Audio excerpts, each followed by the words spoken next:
자시어서 함께 봉독하도록 하겠습니다. 신약성경 히브리서 4장 1절과 2절 말씀입니다. 그러므로 우리는 두려워할지니 그의 안식에 들어갈 약속이 남아있을지라도 너희 중에는 혹 이르지 못할 자가 있을까 함이라. 그들과 같이 우리도 복음 전함을 받은 자이나 들은 바 그 말씀이 그들에게 유익하지 못한 것은 듣는 자가 믿음과 결부시키지 아니함이라. 아멘. 복음은 물같이라는 제목을 오늘 주셨습니다. 복음은 물같이. 성경에는 물이 참 유익하고 좋은 것들로 많이 표현을 합니다. 하나님의 은혜를, 또 성령을, 그의 말씀을 비나 단비 혹은 생명수 혹은 강수, 샘 이렇게 표현을 합니다. 근데 이 물에는 특성이 있습니다. 항상 높은 곳에서 낮은 곳으로 흐르고 또 정해진 길과 만들어진 그릇대로 채워져 갑니다. 그런데 오늘 우리가 받은 복음, 그리고 우리가 전할 복음이 바로 물 같다라고 제목을 말씀해 주셨습니다. 우리는 복음을 줄여서 이렇게 말합니다. 예수 그리스도의 십자가 부활, 이것을 믿는 자가 사함을 얻고 구원을 얻는, 그래서 예수 그리스도의 십자가 부활을 통하여 죄 사함과 영생을 얻는 것, 이것이 복음인 줄로 믿습니다. 그리고 믿음과 사랑을 갖는 것, 이것이 복음인 줄로 믿습니다. 또한 주님과 성도와 함께 교제와 동행하는 것, 그리고 하나님의 모든 언약과 그것을 성취하는 것, 그리고 천국과 부활이 우리가 믿는 복음 안에 다 있는 줄로 믿습니다. 그런데 오늘 히브리서 4장 1절 2절부터는 심각한 말씀을 해요. 너희가 다 예수를 믿지, 너희가 다 복음을 받았지, 이렇게 말씀을 시작하며 뭐라고 하냐면, 그러므로 우리는 두려워할지니 그의 안식에 들어갈, 즉 천국에 들어갈 약속이 남아있을지라도 너희 중에는 혹 이르지 못할 자가 있을까 함이라. 천국에 못 갈 자가 교인들 중에 있을까 함이라, 이 말입니다. 왜 그런가? 그들과 같이 우리도 복음 전함을 받은 자이나, 이제 문제는 여기에 있어요. 똑같이 하나님의 말씀과 복음을 받았어요. 그런데 누가 천국에 못 들어가느냐? 들은 바 그 말씀이 그들에게 유익하지 못한 것은 듣는 자가 믿음과 결부시키지 아니함이라. 말씀을 듣고 배웠어요. 기억하고 외우기까지 했어요. 그런데 뭐가 없어요? 자기의 믿음과 그 복음을 결부시키지, 연합시키지, 화합시키지 아니하였다. 이 사람들이 교회는 다니나 때로는 복음을 받고 많은 직분과 봉사까지 했으나 천국에 들어가지 못할 수가 있다라고 말합니다. 그러면 오늘 정말 우리가 어떻게 복음을 받고 우리 안에 이루고 나아가 전할 수 있는지, 그 복음에 유익된 것이 어떤 과정을 겪는 것인지, 그걸 복음은 물같이라고 표현하는데, 이 복음이 믿음을 합치는, 믿음과 복음을 결합하는 이 일 세 가지를 물에 비유해서 말씀을 했습니다. 첫째는 복음은 겸손한 자에게 임한다라는 말씀입니다. 비가 쏟아지고 물이 흐릅니다. 좀 전에 말씀을 드린 것처럼 물은 무조건 아래로 흐릅니다. 그래서 아래쪽으로 흐르고 그 아래에 웅덩이나 저수지가 있다면 거기 고이게 됩니다. 낮은 쪽을 성경은 무조건 겸손이라고 말합니다. 왜 하나님의 구원의 은혜, 약속의 말씀, 복음은 겸손한 자에게만 임할까요? 그 첫째가 인간의 교만이 하나님을 저버리고 떠나게 하였기 때문입니다. 그래서 그 누구라도 교만한 자세, 교만한 심령을 가지고는 하나님의 복음이 그를 구원할 수가 없고 그에게 임하여 깨달음과 변화를 시킬 수가 없습니다. 그러므로 누군가 예수 믿고 구원받았다면 교만의 자리에서 겸손의 자리로 낮춰지는 과정이 분명 있었을 것입니다. 우리들이 교만, 겸손의 이야기할 때에 한 가지로 여러분 이 생각을 해봐요. 여러분은 하나님의 말씀에 대해서 반감을 갖지 않습니까? 무조건 받아들이며 기꺼이 자기에게 적용하며 나아가 실천합니까? 즉 하나님 말씀에 대해서 두려워하고 온유함으로 받습니까? 아니면 골라 먹습니까? 축복과 약속은 쏙쏙 빼먹고 자기를 질타하거나 책망하거나 꺾는 말씀은 삐지거나 외면을 해요. 이게 교만이에요. 예수 믿는 사람이 내가 하나님이다 하는 사람 없어요. 내가 잘났고 니네들은 다 별거 아니야 하는 마음도 없어요. 이미 그 사람은 크리스찬이 아닐 거예요. 그런데 자기가 판단하지 못하는 교만이 뭐냐? 하나님 말씀 앞에서 자세예요.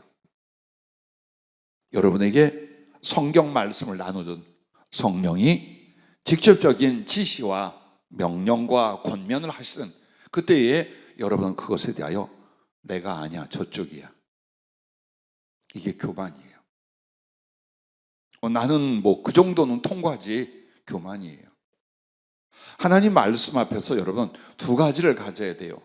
두려워하는 마음과 온유한 마음이에요. 왜? 말씀은 소리나 지식의 전달이 아니라 그 말씀을 통한 하나님의 임하심이에요. 즉, 그 하나님과의 관계가 말씀 앞에 중심과 태도와 같은 거예요. 그래서 눈으로 거대한 불길 같은 권능의 모습은 나타나지 아니하시나 부드럽고 세미한 말씀으로 하나님이 우리에게 오신다 이 말이에요. 그때 여러분은 그 말씀 자체 앞에서 두려운 마음, 경외하는 마음이 일어나야 돼요. 그리고 그 말씀에 대해서는 반감이나 왼쪽 오른쪽 교통 정리가 일어나면 안 돼요. 무조건 그것에 대하여 온유하게 받는 거예요. 그래서 겸손이라는 말과 온유라는 말은 떨어지지 않아요. 이유가 없어요. 핑계대지 않아요. 불편해하지 않아요. 오히려 달게 낮은 곳에서 쏟아지는 물을 맞이하듯이 하나님 말씀을 받는 거예요. 얼마나 쏙쏙 그 안에 들어가며 그 사람이 무럭무럭 자라나겠어요. 대부분 복음으로 말씀으로 성장하지 않는 경우가 지식으로 깨닫지 못하는 경우가 많이 있지만 더 중요한 건 지식으로 깨닫고 내 마음 안에 겸손과 온유로 받아들이지 않기 때문이에요. 그러므로 오늘 이 겸손에 관한 말씀 중에 누가복음 15장부터 보면은 탕자 이야기가 나옵니다. 아버지의 재산을 돌아가신 뒤에 받을 유산을 때를 써서 강타다시피 빼앗아 가지고 아버지의 간섭이 없는 먼 타국으로 가서 허랑방탕 다 날려버립니다. 그리고 나서 그날에 흉년이 들었다죠. 먹을 것이 없어서 그들이 가장 멸시하는 돼지들, 그 돼지들을 방목할 때 뜯어먹는 쥐엄열매라는 들풀도 뜯어먹는데, 즉 신쇠가, 신분이 돼지 새끼가 됐다 그 말이에요. 그런데도 먹을 것이 없었어요. 그런데 누가복음 15장 17절부터는 이렇게 말합니다. 이에 스스로 돌이켜 이르되 내 아버지에게는 양식이 풍족한 품꾼이 얼마나 많은가. 나는 여기서 줄여 죽는구나. 내가 일어나 아버지께 가서 이르기를 아버지, 내가 하늘과 아버지께 죄를 지었사오니 지금부터는 아버지의 아들이라 일컬음을 감당하지 못하겠나이다. 나를 품꾼의 하나로 보소서 하리라 하고 이에 일어나서 아버지께로 돌아가니. 이게 무엇입니까? 교만한 자리에서 겸손한 자리로 변화된 모습이에요.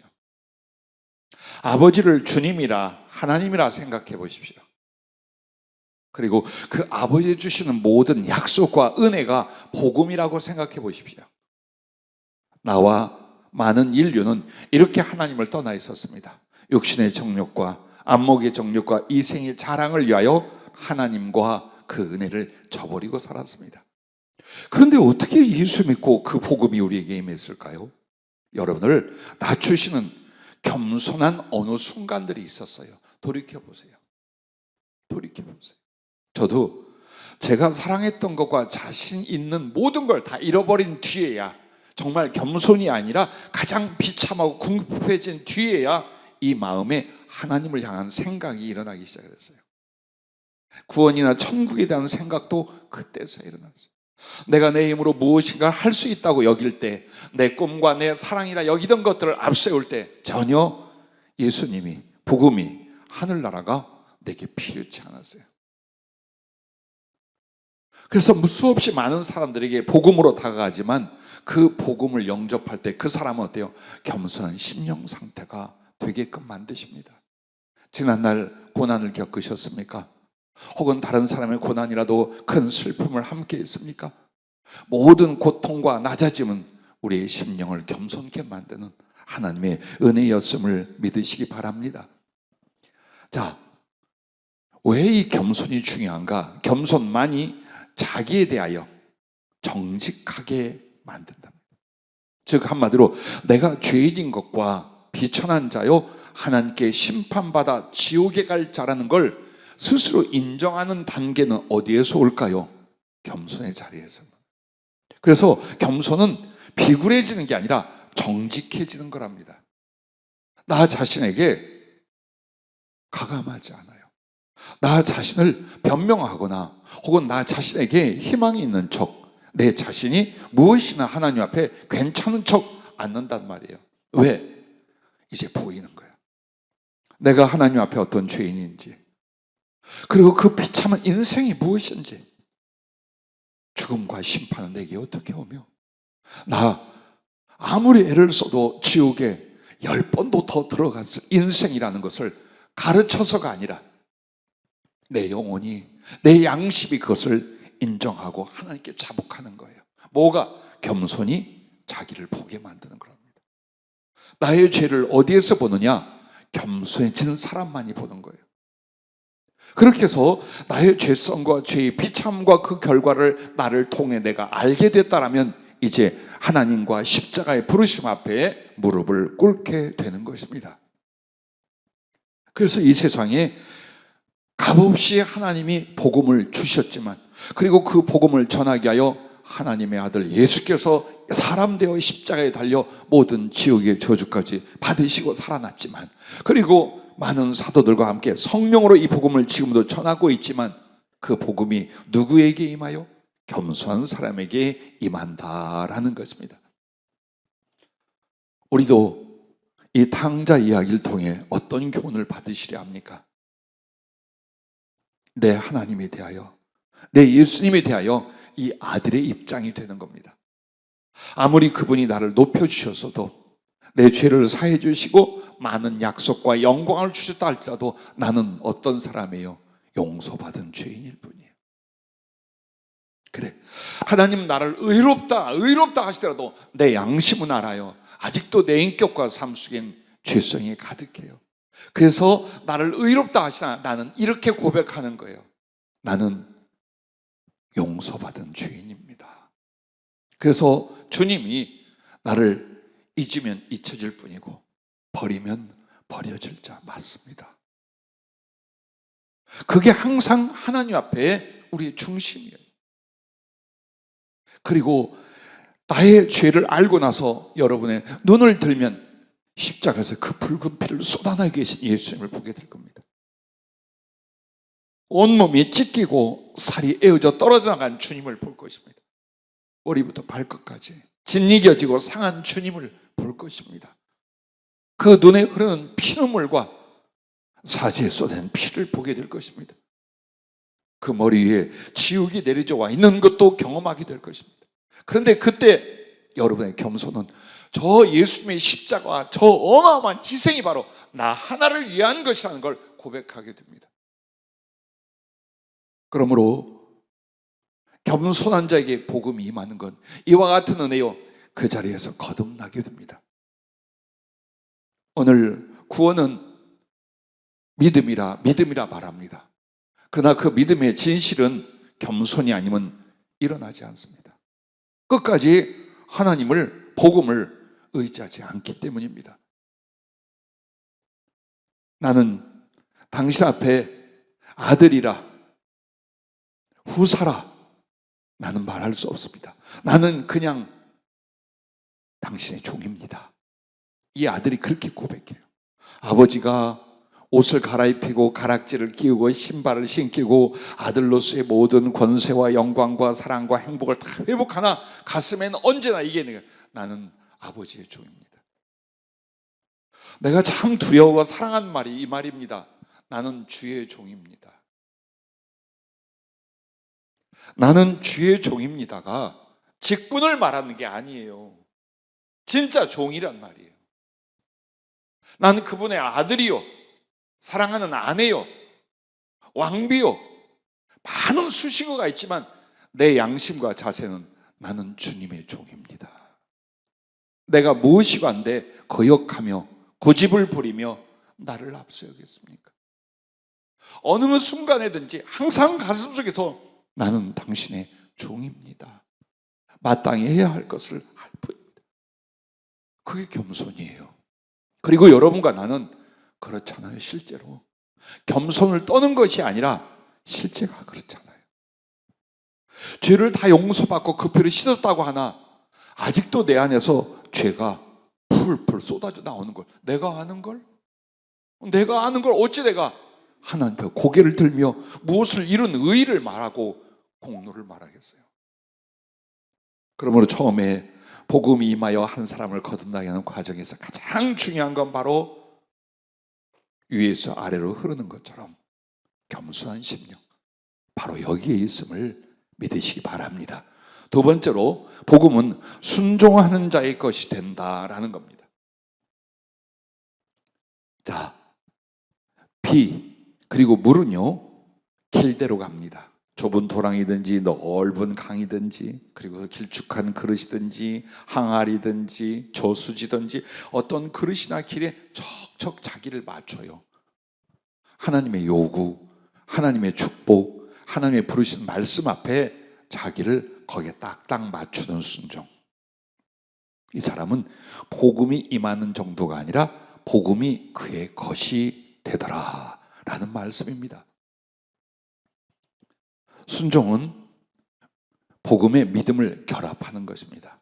오늘 히브리서 4장 2절 말씀처럼 그러면 복음의 믿음을 결합하지 않은 건 무엇입니까? 복음 따로 행동 따로예요. 복음 따로 신앙생활 따로예요.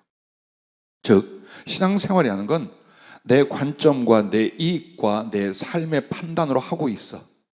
그런데 내가 받는 말씀은 그게 아니야. 하나님 사랑, 이웃 사랑이에요. 전부 다. 근데 나는 여전히 내 육신의 이기심이나 나의 이익이나 그리고 나의 자존심과 자아가 나를 지배하고 있어요. 이게 바로 믿음을 복음에 결합시키지 않은 상태예요. 아는 거예요. 왜 변화되지 않느냐? 구원받지 못하면 변화가 없어요. 이 사람이 꽤 시간이 갔어. 교회 안에서 혹은 예배와 말씀 안에서. 근데 변화가 안 돼요. 그 말은 그가 복음도 성령도 못 받았다는 뜻이에요. 반드시 여러분이 믿음을 가졌어요. 그럼 믿음에는 표식이 있어요. 증거가 있어요. 그게 바로 믿음은 행함이에요. 즉 내가 믿는 바 받은 바 말씀을 행함으로 옮겨질 때 그 믿음이 진실이에요. 그 믿음이 바로 나를 구원하는 거예요. 그래서 여러분과 내가 복음을 받을 때의 자세는 분별이 아니에요. 따짐이 아니에요. 순종이에요. 왜? 그 말씀이 하나님이요 그 말씀의 모든 것이 나의 영원한 복을 위한 것이에요. 그리고 그것이 주님과 나와의 관계를 만드는 거예요. 그래서 여러분과 나는 복음 앞에 어떤 자가 바로 순종으로 말미암아 복음의 믿음을 결합한 자가 돼야 된다라는 것입니다. 자, 가끔 이런 말을 해요. 참 주님은 줄기차십니다 라고 내게 말해요. 그 말이 뭐냐? 한 설교, 비슷한 유형의 설교를 계속하고 권면을 계속하고 예언이 또 비슷한 유형으로 심지어 영서와 그 해석까지 비슷한 유형으로 계속 나와요. 거기에 대하여 주님은 참 줄기차십니다 그래. 그 말이 무슨 뜻인지 이해가 가시죠? 그럼 왜 그랬을까요? 안 바뀌니까. 조화라 하지 마세요. 세 번째 그 설교, 세 번째 그 예언이 나왔으면 너 지금 안 바뀌잖아 이 말이에요. 여러분에게 사랑을 강조하고 긍휼을 강조하고 혹은 순교를 강조하는데 계속 그 말을 한다는 뜻은 두 가지예요. 못을 박아 뒤로 물러나지 않게 하렴 이거니와 아니면 안 바뀌고 있다는 뜻이에요. 안 바뀌어. 그래서 주님은 어떻게 해서라도 그 방향에, 그 내용의 변화를 만드시고자 말씀과 성령으로 환경과 삶으로 계속 만지고 계신 거예요. 제일 변화되지 않는 게 여러분에게 아마 이런 것들을 경험할 거예요. 성격. 못된, 어쩌면 진리이면서 못된 속담이 하나 있어요. 사람은 고쳐서 쓰는 것이 아니다. 옛 어른들이 많이 하잖아요. 성질이 그렇고 성품이 그런 사람은 끝내 그러더라 이 말이에요. 못 고친다는 뜻이에요. 예, 못 고칩니다. 신자도 못 고칩니다. 신앙인도 못 고칩니다. 그러나 고칠 수 있는 건 바로 그 주신 복음 말씀에 믿음을 화합하는 순종입니다. 이걸로 고쳐집니다. 여러분이 순종을 하지 않는 한 절대 바뀌지 않아요. 성격 하나 못 바꿔요. 감정이나 가치관 하나 못 바꿉니다. 왜? 받아들일 것만 받아들이고 자기에게 부딪히는 건 싹싹 빼. 이거 뺀단 말이에요. 예를 들어서 내 자존심이 강해요.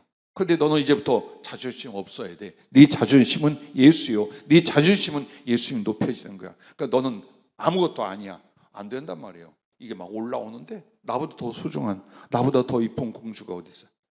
나보다 더 소중한 사람이 어디 있어? 자기도 모르게 이렇게. 그럼 순종이란 뭡니까? 나는 아무것도 아닙니다. 왜? 주님과 형제와 이웃들을 섬기기 위하여. 이게 돼 있어야 돼. 주의 종입니다도 무슨 말인데요, 그게? 진짜 종이 되는 거예요. 그게 순종이야. 말만 종인데 뻣뻣하고 교만하고 자아가 살아서 펄펄 뛰어. 이게 무슨 주의 종이에요? 이게 바로 복음의 믿음을 결합하지 않는 거예요. 그래서 우리가 왜 성품이나 성격이 그렇게 오랜 세월 동안 안 바뀌냐? 말씀을 적용을 하는 거예요. 복음과 믿음을 결부한다는 건 내 자신에게 그 복음을, 그 말씀을 적용시키는 거예요. 이거부터 먼저 하는 거예요. 사랑하라 하면 사랑하고, 미워하지 말라면 미워하지 말고, 성실하라 하면 성실하고, 기도하라 하면 하고, 말씀으로 서라 하면 하고, 그거예요. 그것을 나한테 적용하는 거예요. 그런데 계속 세월이 지났는데도 성격 하나, 감정 하나 못 바꿔요. 왜? 말씀을 받아들이질 않아. 그래서 말씀이 내 안에서 30배, 60, 100배로 자라날 수가 없게 되는 거예요. 말씀에는 엄청난 약속과 축복이 있어요. 상상할 수 없는 땅의 것과 하늘의 것으로 가득해요. 그런데 그게 나의 영혼과 삶 속에서 이루어지지 않는다라는 건 말씀이 어려워서, 말씀이 인색해서가 아니라 우리가 그 복음을 순종하는 율이 아주 작다는 거예요. 아주 작다는 거예요. 순종하는 사람에게만 그 축복이, 그 구원이, 그 약속이 이루어지기 때문에 그와 같다라는 것입니다. 그러므로 히브리서 4장 6절 말씀에 보면, 그러면 거기에 들어갈 자들이 남아있거니와 복음 전함을 먼저 받은 자들은 순종하지 아니함으로 말미암아 들어가지 못하였으므로 라고 말합니다. 오늘 수천만 가지의 약속과 예언이 있다 할지라도, 기적이 있다 할지라도 가장 중요한 건 내게 주신 말씀을 어떻게 순종하느냐, 바로 여기에 달려 있는 것입니다. 복음으로 순종하는 자에게 성령이 임합니다. 사도행전 5장 32절에 우리는 이 일의 증인이요 하나님이 자기에게 순종하는 사람들에게 주신 성령도 그러하니라 하더라. 이 말씀처럼요, 정말 우리가 복음을 순종하면 그때부터 성령이 임해요. 그러니까 나름대로 믿는다라고 할 때가 아니라 이제는 그 하나님의 복음을 순종하는 단계에 들어가면 성령이 임해요. 그럼 성령 충만은 언제 올까요? 더 순종할 때요. 더 깊은 것으로 순종할 때요. 그래서 성령을 부어주시기 위해서 계속 여러분에게 순종의 말씀을 먼저 줘요. 기도해라, 사랑해라, 충성해라, 목숨을 걸어라 합니다. 그런데 우리는 그 말씀이 그냥 늘 일상의 말씀으로 여겨. 그러면 성령의 은혜를 누림도 일상적인 것밖에 안 돼요. 안 돼요. 없어요. 더 깊은 곳으로 들어가는 거예요. 수없이 많은 물고기를 깊은 곳 잡듯이 우리도 하나님 말씀 순종의 깊은 곳으로 들어간다면 성령님께서 어마어마한 부하로 여러분에게 임하게 되어 있어요. 그래서 하나님의 복음 자체가 이루어지려면 성령이 오셔야 돼요. 근데 이 성령님이 오시는 모든 내용도 바로 순종을 통하여 임하게 된다는 거예요. 그렇게 해서 복음에 대한 순종은 저주와 연단을 소멸하고 구원과 축복을 풍성하게 만드는 거예요. 여러분과 나는 가끔 이런 이야기를 할 수 있어요. 왜 이렇게 지질이 연단의 세월이 기냐, 어려움이 많으냐, 예수님을 믿어도 정말 너무나 많은 고난이 있다라고 합니다. 그때 한번 돌아보십시오. 순종은 얼만큼 있었는가? 교회에 나가는 게 순종이었다고요? 졸다 깨다 하는 예배 참석이 순종이었다고요? 몇 마디 사람들 교회에 나오라고 권면한 게 순종이 다였다고요? 인격에서부터 삶의 방향과 내용까지 바뀌었어야 돼요. 그게 바뀌었어야 돼요. 말씀 받잖아요. 말씀 읽잖아요. 그럼 나한테 그걸 적용하면서 내 속이 참 비좁았구나. 내가 사람들에게 인색하고 옹졸했구나.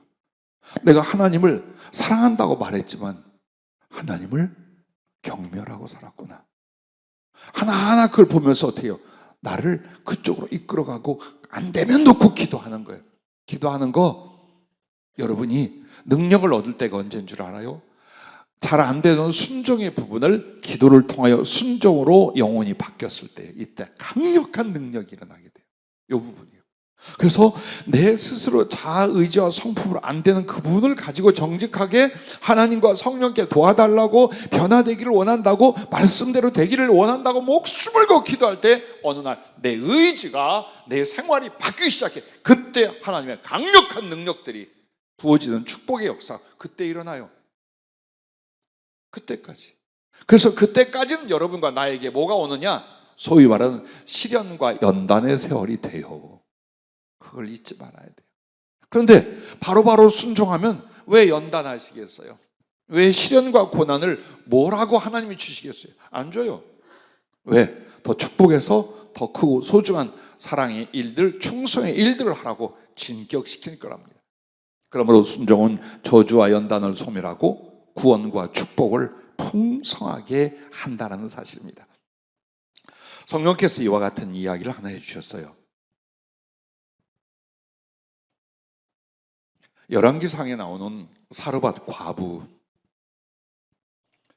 주님이 누가복음 4장 25절부터 이렇게 인용을 하십니다. 내가 참으로 너희에게 이르노니 엘리야 시대에 하늘이 3년 6개월간 닫혀 온 땅에 큰 흉년이 들었을 때에 이스라엘에 많은 과부가 있었을 때 엘리야가 그중 한 사람에게도 보내심을 받지 않고 오직 시돈 땅에 있는 사렙다의 한 과부에게 뿐이었으며, 이 말이 뭐냐면 유대인들, 이스라엘 사람들 엄청나게 많을지라도 하나님 말씀에 순종할 여자는 이방 사렙다 과부 한 사람이었다. 이스라엘 과부들이 엄청나게 많았잖아. 왜 그들에게 엘리야를 의탁하여 못 보내느냐? 순종 안 할 사람들이야. 아니, 가서 밀고 가고 배반할 사람들이야 이 말이에요. 그래서 어디로 보냈어요?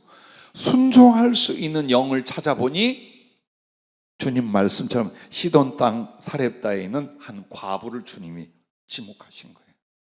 자, 오늘 우리들도 주님께서 용인 어느 곳에 있는, 천안 어느 곳에 있는 아무개에게 가봐라. 그가 내 종이 전한 말을 기꺼이 받고 그것을 이룰 것이니라. 꿈에라도 혹은 누군가의 예언을 통해서 그런 말씀을 들을 수 있길 주의 이름으로 축복합니다. 자, 이 사르밧 과부가 오늘 우리들 자신 신앙인이요 교인들이라고 합시다. 그러면 하나님께 보냄을 받은 엘리야, 믿음으로 영접할 엘리야는 복음의 의미를 갖고 있습니다. 그래서 그 복음을 받아들이는 것입니다. 그 복음은 받아들이는 게 뭡니까? 바로 순종이에요. 그래서 엘리야를 받아들인 건 엘리야가 전한 하나님의 약속을 받아들인 겁니다. 그 말이 뭡니까? 마지막 한 줌의 가루를 가지고 떡을 만들어서 먹고 죽을 날을 기다려야 될 그 마지막 음식을 나한테 먼저, 죄종에게 먼저 주어라, 이것이었어요. 자, 쉽지 않아요. 이 사람이 하나님의 사람으로서 보따리를 들고 왔다면 이해가 가요. 먹을 음식과 구제할 걸 가지고 왔으면 몰라요. 근데 보니까 자기네보다 더 어려워. 정말 굶고 줄여 몰골이 말이 아니에요. 근데 그가 하나님의 이름으로 하는 말이 나부터 줘. 자기 하야고 한 끼 먹으면 이제 죽을 날밖에 없어. 마지막 한 끼를 먹으려는데 나부터 주래. 하나님이 그러면 가루통에 가루가 마르지 않고 기름병에 기름이 마르지 않는답니다. 이런 거예요. 이런 얌체가 어디 있어요? 하나님 말씀을 전해도 이런 염치 없는 인간이 어디가 있어요, 사실. 그런데 이 사렙다 과부는 순종했어요. 그렇게 해서 가루통에 3년 6개월 동안 가루가 끊어지지 않았어요. 기름병의 기름이 마르지 않았어요. 자, 순종으로 받아들이는 사람들에게 여기서 가루는 뭘 말할까요? 생명의 떡, 하나님 말씀의 은혜를 가르쳐 말해요. 성령, 하나님의 생명의 풍성, 기름은 성령을 가르쳐 말해요. 즉, 복음을 순종하게 되면 제일 먼저 오는 게 말씀의 생명력, 성령으로 말하면 그 생명의 풍성한 은혜들, 이게 먼저 온다 이 말이에요. 그리고 생활도 어때요? 정말 그대로 되는 거예요. 가루나 기름에 대한 건 실제 생활을 하나님이 복음으로 사는 자는 복음으로 말하면 살리라 한같이 해준다 이 말이에요. 그리고 나서 아들이 죽었다가 살아났잖아요. 이게 뭘 말합니까? 죄사함과 부활에 대한 실천을 가르쳐 말씀하는 거예요. 너는 죄사함을 받고 그러므로 생명을 얻되 부활에 이르게 될 것이다. 왜? 그 아이가 죽었을 때 과부가 울면서 엘리야에게 뭘 말하는가? 왜 당신이 여기 와가지고 나의 죄를 생각나게 했느냐? 내 죄로 말미암아 아끼던 내 아들이 죽었다 이 말이에요. 그럴 과거가 있다고 주님이 그 얘기를 했잖아요. 그런데 그 아이를 살렸어요. 그 말은 너의 지난날의 죄를 내가 사했다는 뜻이야. 너와 네 아들의 생명을 내가 구원했다는 것이. 그래서 한마디로 엘리야를 받아들이고 엘리야가 전한 말씀을 받아들이는 것은 성도가 하나님의 말씀, 그 복음을 받아들일 때 온전히 순종하는 모습이라. 그럼 말씀 속에 생명의 넘침을, 성령으로 그 풍성함을, 그리고 일용할 양식과 삶의 필요를 나아가 죄사함과 부활 영생을 그 복음이 가져다 주더라 이 말이에요. 오늘 우리에게 그걸 주님이 다시 한번 일깨주셨어요. 그러므로 우리의 삶 속에서 여러분이 주님과 복음에 집중 안 하면 혼란이 일어납니다. 무슨 혼란이요? 몸을 보게 돼요. 몸이 건강한지 아니한지 이걸로 울고 웃게 돼요. 돈을 보게 돼요. 물질로 말하면 행복할 수 있고 불행하고 두려워하고 이거래요. 심지어는 신앙생활도 뭘로냐? 돈이 있어야 한다고 생각하기 시작해요. 그리고 이 땅에서 잘 사는 것이 하늘나라 올라가는 것보다 100배 더 중요해요. 자, 이렇게 해서 정신이 없어집니다. 왜? 우리가 육체를 입고 죄 가운데 있으며 세상에 살기 때문에 그 미혹이 계속 와요. 그때마다 우리는 어디로 가야 됩니까? 주님과 그 복음으로 돌아가는 거예요. 그래서 그 말씀을 적용하고 받아들이고 삶으로 옮기고 이걸 계속 하는 거예요. 그래야면 나의 삶 속에서도 영혼 안에서도 그리고 하나님의 모든 약속 안에서 복음이 여러분의 것이 될 줄로 믿습니다. 할렐루야. 마지막 세 번째는 복음은 사랑하는 자의 능력이 된다라고 하셨습니다. 자, 우리가 겸손으로 복음을 받고 순종으로 그 복음이 나의 것이 되었어요. 끝? 아니야. 이제부터 여러분은 복음을 전하는 자요. 복음으로 하나님의 능력과 구원을 이루는 자들이에요. 그런데 이 복음이 나를 통해 어떤 하나님의 나타나심, 하나님의 능력으로 증거될 수 있느냐? 하나님을 사랑하고 영혼을 사랑해야만 돼, 이게. 그러지 않고 절대로 복음이 내 안에 희미하게 있어도 남을 구원할 만큼 하나님이 기적으로 역사할 만큼의 권능은 절대 일어나지 않아요. 왜? 사랑은 정의야. 사랑은 진리야. 사랑은 하나님의 뜻대로야. 하나님은 그 영광을 위하여 사랑은 온전히 자기를 드리게 돼 있어요. 근데 사랑이 결핍된 사람은 하나님이 주신 모든 걸 가지고 자기 이기심을 채워가요. 자기의 욕심이나 자기의 염려를 위해서 살아요. 그래서 달라. 그래서 하나님이 능력이나 권능의 어떤 역사를 누구에게 하느냐? 하나님을 사랑하고 이웃을 사랑하여 아무리 많은 걸 주시고 큰 걸 줘도 주께는 영광을, 많은 영혼들에게는 거룩한 사랑을 이룰 사람, 그 사람들에게 주는 거예요. 그래서 첫째로 복음은 하나님을 사랑하는 자에게 하나님의 지혜가 된다라는 겁니다. 자, 복음은 누구에게나 성경으로 주어졌어요. 그러나 이 성경이 살아있는 하나님의 인격과 그의 지혜와 사랑의 교제, 이게 되게 하는 것은 누구에게? 하나님을 사랑하는 사람에게만 이게 일어난다 이 말이에요. 그렇지 않으면 그냥 성경은 책이야. 불경이 있고 꾸란이 있고 뭐 얼마든지 경전이 있어요. 그 중에 하나일 뿐이에요. 그런데 하나님을 경외하는 자에게는 성경을 통하여 주님 뭘 하십니까? 교제와 나눔을 하십니다. 자, 사랑이 무엇냐고 성령이 다시 물어요. 여러분이 사람끼리 사랑할 때 뭐가 있어요? 교제와 나눔이에요. 그게 사랑이야. 그렇지 않아요? 이것은 하나님과 한 개인 영혼도 마찬가지라 이 말이에요. 교제예요. 마음과 마음을, 말과 말을, 존재와 존재를 함께 교통합니다. 사귑니다. 그렇게 하고 나는 하나님께 드려지고 하나님은 당신의 것을 나에게 주셔. 이게 나눔이야. 그러니까 교제와 나눔이 사랑의 본질이라 이 말이에요. 그래서 우리가 하나님을 사랑할 때 뭐가 일어나요? 지혜 나눔이 먼저 일어난다는 거예요. 아브라함에게 내가 무엇을 감추겠느냐라고 하신 것처럼 오픈하신다는 거예요. 다 공개하고 다 말씀하고 마음과 마음을, 지식과 지식을, 계획과 장래를 함께 나눠버리는 거예요. 그래서 하나님의 지혜가 누구에게 오느냐? 하나님하고 아주 깊고 친밀한 사랑을 하는 사람에게 온다 이 말이에요.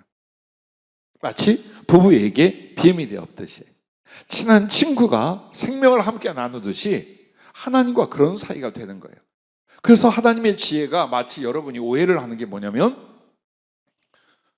은사로 온다고 생각을 해요. 은사는 정의를 표현하는 거예요. 지금 이 사람에게 성령을 통하여 뭔가가 강력하게 일어나고 있어요. 이걸 정의해 주는 게 뭐냐면 성령의 은사라고 말하는 거예요. 그러나 그 본질과 시작과 과정은 뭐냐? 하나님과의 친밀함이에요. 그게 지혜예요. 그렇지 않겠어요? 하나님 나를 부르셔. 나는 기꺼이 당신께 대답해. 내가 하나님을 불러. 하나님이 기꺼이 다가오셔. 이 관계가 어디에서 일어나는 거예요? 깊은 감정과 의식과 인격과 존재와 미래가 하나 되는 사랑, 여기에서 일어나는 거예요. 여러분이 이걸 묵과하고 이걸 간과하면요 아무것도 없는 신앙생활이에요. 신앙생활을 했는데 예수님은 내 가슴에 없어. 이런 꼴이 되고 말아요. 그래서 여러분 정말 마음을 다하고 목숨을 다하고 힘을 다하고 지혜를 다하는 사랑을 주께 드리려고, 그리고 그 사랑을 알고 함께하려고 애를 쓰는 이 과정이 우리의 신앙 중에 1번이요 가장 중요하다 이 말이에요. 그래서 여러분 마음으로 여러분의 삶에서 하나님을 사랑하면 사랑할수록 어떻게 됩니까? 하나님께서 마음을 나누고 말씀을 나누니 그것이 다 지혜가 되는 거예요. 예를 들어서 주님 우리 민선이는 요즘 어떻게 내가 뭘 도울 게 있나요? 하면 하나님 딱 대답을 해주세요. 저 아이의 지식과 학습의 능력과 장래 꿈을 위해서 기도해 줘라. 저가 많이 기도하고 있으니 가서 이렇게 전하고 이렇게 해라. 내가 이렇게 기도하고 이런 꿈을 가지면 너에게 지혜와 성령을 부어준다고 전해라. 그대로야. 이건 비유 아니야. 자, 우리가 그걸 어떻게 돕겠어요? 주님이 하시는 거예요. 주님이. 그래서 우리가 누군가와 교제를 갖고 영적으로 도울 때도 사람으로 권면할 수 있어요. 이거 많이 좀 퍼먹어 좀 제발. 그래서 몸 좀 네가 좀 관리하고 좀 튼튼하게 좀 해. 잠 좀 그만 포자고. 그런 말은 누가 못합니까? 근데 하나님의 지혜로, 하나님의 계획으로, 하나님의 위로하심으로 우리가 어떻게 다른 사람에게 나눌 수 있겠습니까? 하나님과 먼저 그 사이 안에서 받는 그분과 나의 나눔과 교제가 있어야 지혜는 나가게 된다. 복음을 외칠 때도 마찬가지요. 누군가의 영혼을 도울 때도 마찬가지요. 그래서 반드시 주님과의 깊은 사랑으로 들어가면 복음을 통한 지혜가, 하나님의 지혜가 여러분에게 천배만배로 나타날 줄로 믿으시길 바랍니다. 두 번째는 복음은 영혼들을 사랑하는 자에게 하나님 능력이 된다. 자, 하나님을 사랑하는 자에겐 지혜가 오고, 영혼들을 사랑하여 저들을 어떻게든지 구원하고 그들에게 복음을 전하려고 하는 사람에게는 능력이 나타나는 거예요. 왜? 이 복음이 하나님이요, 하나님의 말씀이요, 하나님의 구원이라는 표적으로 나타납니다. 그 표적이 병을 고치고 귀신을 쫓아내고 안 되는 걸 되게 하고 없는 걸 있게 하고 이렇게 만드는 놀라운 하나님의 뒷바라지 역사가 일어나는 거예요. 근데 그게 그냥 안 일어나. 정말 하나님을 사랑했기 때문에 영혼들을 구원하고 그들을 사랑하려고 자기를 헌신하는 사람들에게 나타나는 거예요. 우리는 기도만 해가지고 하나님의 능력이 오기를 바라요. 기도만 해가지고 하나님의 지혜가 쏟아지기를 바라요. 그렇지 않아요. 하나님과의 더 깊은 친밀함과 영혼들을 사랑하며 그들을 품고 살리려는 목숨과 존재를 바꾸려는 이 거룩한 사랑의 의지들이 먼저 일어나야 돼요. 그래야 돼요. 그래야 여러분이 교만해지지 않고 사단에게 넘어가지 않아요. 많은 걸 주셔요. 물질 많이 주면 여러분은 항상 이렇게 말해요. 주님을 위하여 선한 일을 위하여 쓰겠습니다. 너 그런 아들 봐라. 조금만 생겨봐라. 마음이 딴 데가 있을까? 응? 지금은 아무것도 없으니까는 주님 주시면 다 가난한 자와 주의 종 될 자들과 다 하겠다 그래. 조금만 생겨봐요. 응? 조금만 생겨봐. 잘하겠다. 은미도 잘하고, 아이고 우리 민경이도 참 잘하겠다. 나갈 데가 엄청나게 많을걸. 응? 그래서 주님이 먼저 우리에게 뭘 만들냐면 영혼 사랑을 만들라는 거예요. 왜? 영혼 사랑은요, 진리 중에 진리라 그 사람으로 욕심이나 교만으로 미혹되어 넘어지게 안 해요. 내가 정말 다른 사람을 나보다 더 사랑하고 있는데 물질이 생기면 이거 꾸역꾸역 나 먹고 나 잘 살게 쌓아 모으고 이렇게 살겠어요? 안 해요. 절대로. 주고 또 주지. 그러면서 행복해하지 절대로 나와 내 자식들 벌벌벌 이렇게 안 합니다. 그런데 영혼에 대한 사랑이 없을 때 오잖아요. 반드시 그렇게 합니다. 어떤 방법으로 와도 그렇게 합니다. 성령의 은사나 능력도 마찬가지예요. 제가 가끔 그런 얘기 했잖아요. 저희 큰형님네 집에 안쪽 주인, 큰형님 내가 슈퍼마켓 하고 있을 때 안쪽 주인집이 교회를 다닌 권사님이었어요. 저도 알아요. 그런데 이분이 어려움이 오고 자녀를 잃는 아픔 속에 기도 생활을 깊게 했어요. 어느 날 능력이 나타나기 시작했어요. 병을 고치고 귀신을 쫓아내고 예언도 오고 그랬어요. 그래서 어떻게 한 줄 알아요? 자기 집에 간판을 하나 썼어요. 믿음의 집, 딱 십자가 달고 사람들을 받기 시작했어요. 헌금을 받고 감사 예물을 받고 거기에 금반지도 괜찮다, 금부치도 괜찮다 했어요. 비참하게 끝났어요. 10여 년 지나서 비참한 인생이 되고 말았어요. 자, 그렇게 합니다. 내가 이걸 어떻게 받았는데 너한테 그냥 이 얌체들아, 하나님의 계획과 예언을 받으면서 감사헌금 한 푼 안 하고 감사 사례 한 푼 안 해? 이거 내가 받으려고 내 인생을 다 바쳐 기도하고 내 삶을 이렇게, 아이고 이런, 그럼 사람들이 어떻게 하겠어요? 그런가 보다. 그래서 그런 목사님이나 그런 사명자들 한번 만나려면 줄줄이 봉투 들고 나가 쫙 한단 말이에요. 꼭 그렇게 하라는 것 같다 어찌. 그런데 그렇게 되면 그 존재는 뭐가 되겠어요? 그래서 이익을 얻을 수는 있겠죠. 그런데 주님 뭐라고 했느냐? 거저 받았으니 거저 주라 그랬어요. 대가를 받는 게, 하나님께 감사를 할 수는 있어요. 그러나 자기가 대가를 받는 건 아니에요. 절대 복음이나 하나님의 성령의 은혜를 가지고 내가 그것을 이익을 취하면 그 사람은 망해요. 그런데 이렇게 망하는 자들이 우리나라 교회 역사에 엄청나게 많아요. 심지어 이단 사이비까지 만들어졌어요. 성령으로 시작해서 사단으로 뒤집어진 수없이 많은 얘기가 있어요. 왜? 주님 사랑, 영혼 사랑의 인격성, 그 하나님 말씀을 철저히 자기에게 만들어가는 과정 없이 물질이 생기든지 능력이 생기면 그와 같이 돼요. 그래서 여러분과 나에게, 자, 이제 우리가 세상을 향해 나간단 말이에요. 사람들을 도우러 그들을 구원하러 갈 때에 가장 중요한 건 주님을 사랑하는 것. 그래서 복음을 전하러 갔던 바울이나 제자들도 언제나 제일 먼저 한 곳이 어딘 줄 알아요? 기도할 장소가 어디 있는가였어요. 어디를 가든지 어디 가서 기도할 수 있는가, 그 장소를 먼저 알아봐요. 여러분도 그러셔야 돼요. 우리 집에서 어디가 기도하기 좋은 장소로 구별해 줄 것인가, 혹은 내가 여행 중이면 근처 어느 교회나 기도할 수 있는 곳이 어디인가. 항상 여러분이 중요한 건 바로 그 부분이에요. 그래서 정말 하나님과 깊은 주님과 나 사이의 사랑을 말씀과 기도로 만들어내고, 그때 여러분이 분명히 복음에 깊이 있는 지혜와 특별한 지혜의 은사들이 올 거예요. 그러면서 여러분 가슴에 일어난 그 성령이 원하시고 예수님이 원하는 뜨거운 가슴으로 영혼들을 구원하려고 할 때 그들에게 긍휼이 없이 될까요?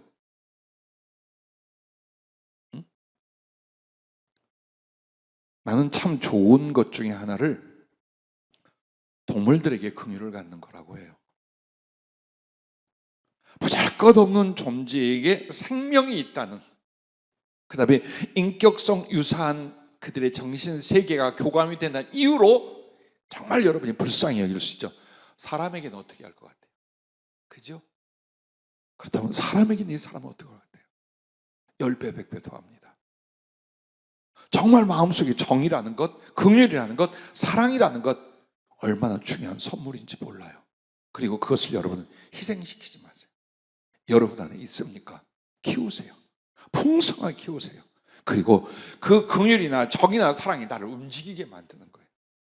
복음은 그렇게 전하는 것이지 규칙대로 법칙대로가 아니에요. 안 돼요. 안 되게 돼 있어요.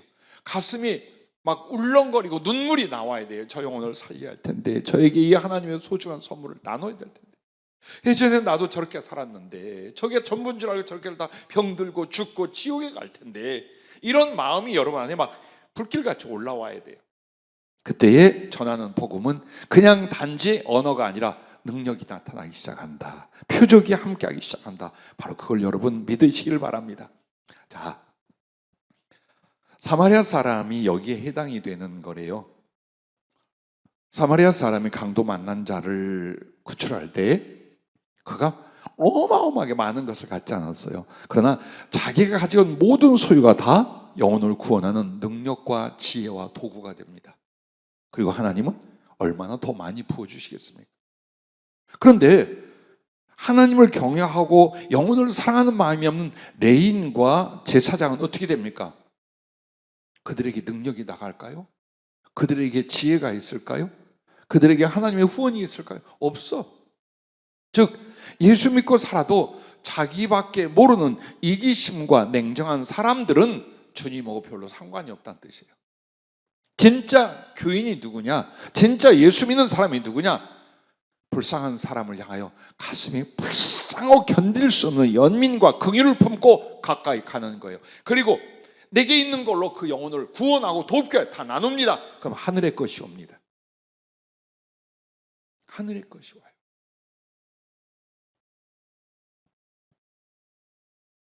하늘의 것이 와서 내가 나누겠습니다. 평생 안 와요. 안 와요, 절대로.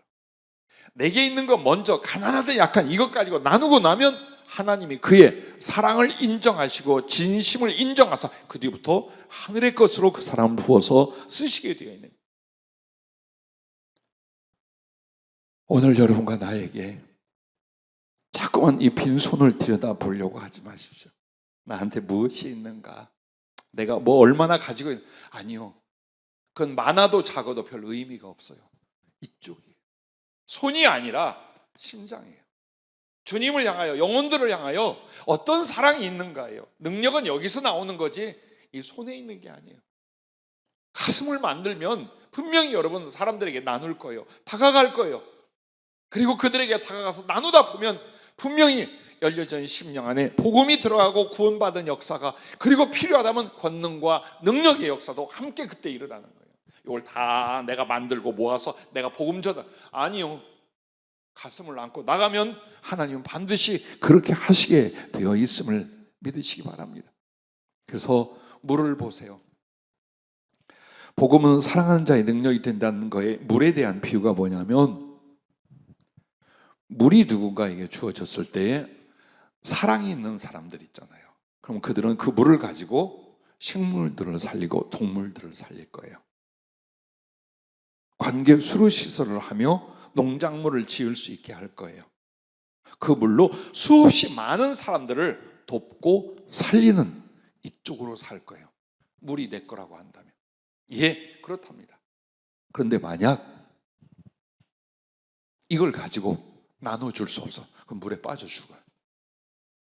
자기 집에 물 흘러넘쳐 빠져 죽어. 물은 반드시 필요로 하는 이들에게 필요로 하는 곳으로 나눠주고, 나눠주면 계속해서 흘러오게 되는 것처럼 하나님의 복음은 사랑하는 사람, 하나님을 사랑하고 영혼을 사랑하는 자들에게 능력이 된다라고 하셨습니다. 제자들에게 주신 복음의 권세는 제자들 자신이 능력이 있는 것이 아니었습니다. 주님과 영혼에 대한 사랑이 있었을 뿐입니다. 그 사랑하는 가슴 안에 복음을 주었고, 그 사랑하는 가슴으로 복음을 전하니 하나님의 능력이 거기서 나타난 거예요. 우리가 자꾸 착각을 합니다. 엄청난 능력을 받아 그리스도의 증인이 되는 걸로 알아요. 그렇지 않아요. 사랑하고 증인이 되세요. 능력은 뒤따라옵니다. 그러므로 오늘 우리들에게 무엇이 필요합니까? 주를 섬기고 또 우리가 하나님 안에서 행복한 삶을 위하여 여러분은 계획하고 기도하고 소원하는 것들이 있습니까? 근데 그 목적이 무엇입니까? 방법은 무엇입니까? 하나님을 사랑하고 복음을 전하는 일입니다. 오늘 이 말씀을 여러분의 지혜를 삼아서 여러분의 소원이 다 성취되시기를 바랍니다. 기도하겠습니다.